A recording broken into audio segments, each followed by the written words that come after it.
Hi, folks. Welcome back to Crisco's Corner. What do we got going on today? Breitbart News. Michigan Supreme Court Gretchen Whitmer's coronavirus orders are voided now, not October 30th. If you remember, the Michigan Supreme Court ruled that her lockdown orders were in violation of Michigan Constitution and law. She said, well, I got 20 days to appeal, so we'll keep it in force, and then I'll figure out a way around it, and basically said it publicly. Well, the Michigan Supreme Court said, no, I don't think so. Michigan Supreme Court handed Governor Gretchen Whitmer another legal defeat on Monday when a majority ruled her coronavirus orders are no longer in effect. See, the whole thing is, though, they got to keep everything locked down until the election. Well, that 20 days was damn close to the election. Then she could have probably did some legal maneuvers for the last few days, and the court said, no.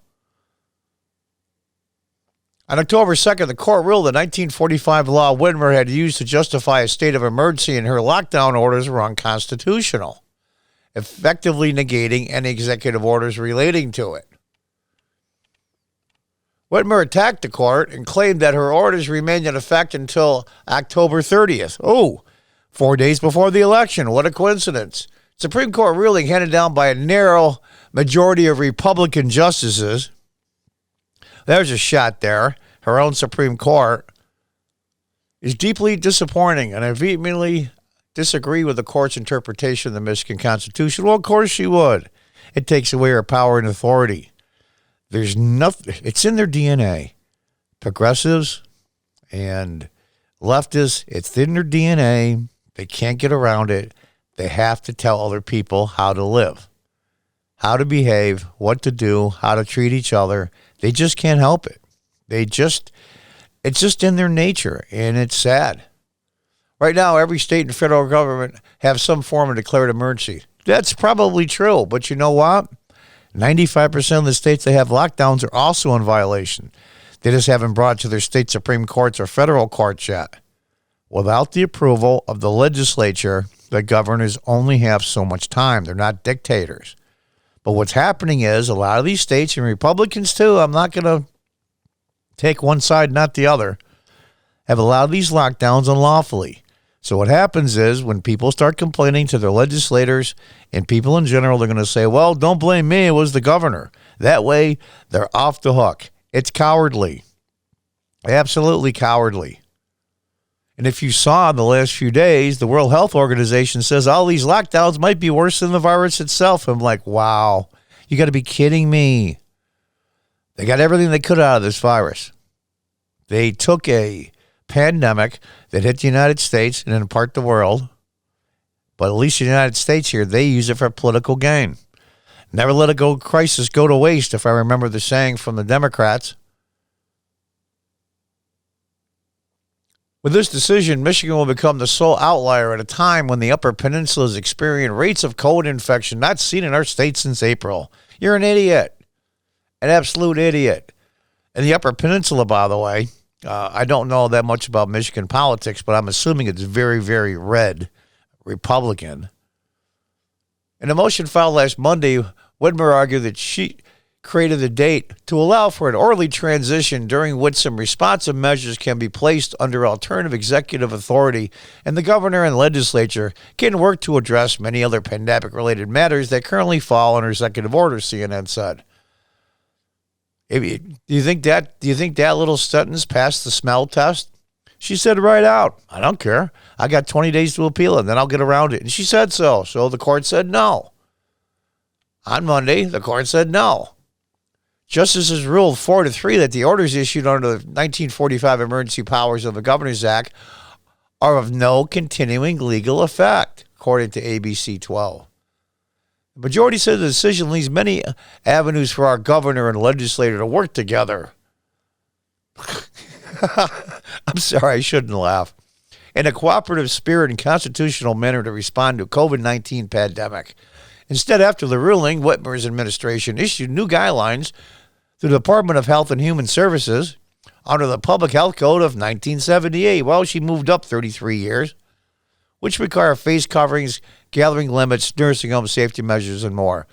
Those new regulations are not affected by the court's ruling. Oh, okay, so if I can't control people the old way, I'll control them this way. Like, to you, give me a break. It's just, why do these progressives and leftists want so much control over people? I'm not a psychologist. I'm not a shrink. I don't know why they do these things. They just do. Well, let's see what else is going on. Now let's go to Fox News. Amy Coney Barrett answers questions at confirmation hearing without notes, holds a blank notebook. Barrett's knowledge and recall impressed GOP Senator John Cornyn of Texas. Well, let's see. They were asking her a barrage of questions, one after another, after another, after another. The Republicans were polite enough to ask each question separately, but it was grandstanding. I saw some of it, and it just gave me, as the Italians say, gave me agita. As Judge Amy Coney Barrett was grilled before the Senate Judiciary Committee on Tuesday, observers noted she responded to hours of questions on judicial matters without using any notes. Well, that's interesting. She really that smart? President Trump's conservative nominee relied on her memory alone for the lengthy questioning process during the second day of her Supreme Court confirmation hearing. After hours of questions on her legal philosophy and recalling her own judgments and those of other courts, Senator John Cornyn, Republican of Texas, asked Barrett about how she prepared. Being there's so many questions and it's so complicated, how did she do it?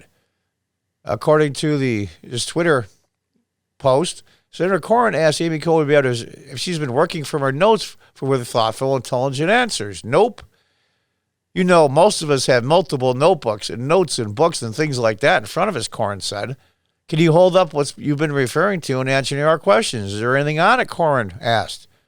Barrett cracked a smile and held up a blank notepad that was sitting in front of her. Pretty cool. Woman is really, really smart. And, of course, that smirk, too. It's the United States Senate notepad. Blank. The letterhead says United States Senate. She responds as giggles were heard echoing through the room, and there should have been. That's impressive, Cornyn said, because it is impressive. The only qualification, and I'm not a senator, but anybody with any fundamental understanding of the process knows if you're qualified to be a judge, how you feel about certain topics is off the table. Most social media users agreed. It's common to write down questions since senators ask 12 in a row and expect complete answers to all one user wrote. Judge Barrett uses no notes. Another said, I am shooketh at how brilliant this woman is. Barrett, 48, was nominated last month to fill the Supreme Court seat left vacant by the death of Justice Ruth Bader Ginsburg. Barrett was a law clerk for the late Justice Antonin Scalia from 98 to 99. She served as a judge on the U.S. Court of Appeals in the Seventh Circuit since 2017. Little side note, Justice Scalia and Justice Ginsburg were very close personal friends. They understood law is different. Now, I don't go along. I don't think Justice Ginsburg always used the rule of law. I think she used a lot of her ideology, but that's why you're appointed for life.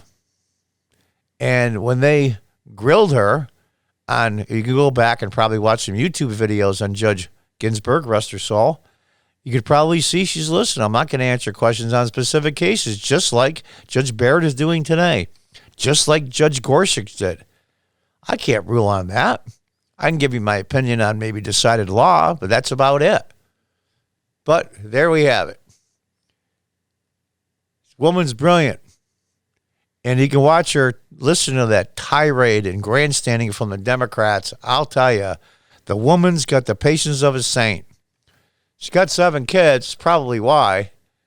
Anyway, good for you, Judge Barrett.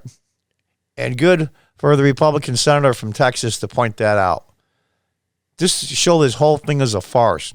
They're grasping at straws. President Trump is going to get 3 nominees, whether he wins this November or not.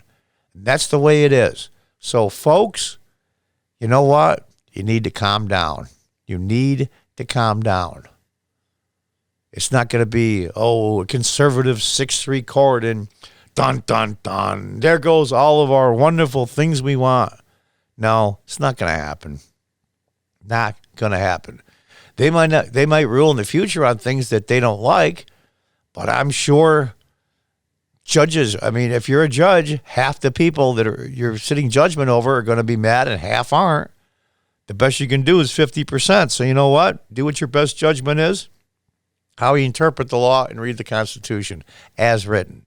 That's the only requirements. Well, folks, that's it for today's episode. Thanks for listening. Thanks for your attention. I would appreciate it if you could like and subscribe and push the notification bell. I'm a new podcaster, and boy, I'll tell you, it's tough getting started, getting numbers and getting people to watch, but I'm still trying. But anyway, folks, thanks again for all your attention. And until next time, goodbye and good luck.